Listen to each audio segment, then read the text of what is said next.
Okay, Thank you, Risha. Karine.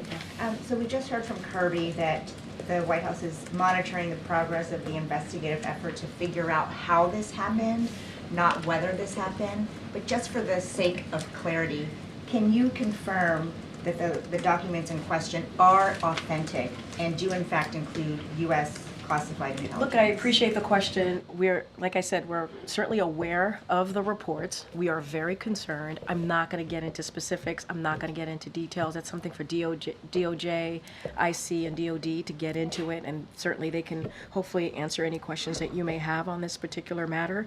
But look, as the reports are out there and what we are hearing, certainly we are very concerned by them. They're being looked into. It's being investigated by the appropriate authorities, obviously the U.S. government here, and so I'm going to let them speak to it directly. Kirby characterized the concern as stemming from the fact that they were in the public domain.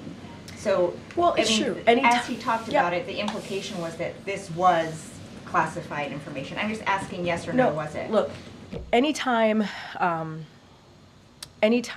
there are leaks like these that end up in the public domain, just reiterating what he said, of course it is concerning. We have the appropriate authorities who are looking into this on our side of things, and I'm going to be really mindful. I'm not going to get into specifics. Was this, classified? Was this not classified? I can't get into that from here.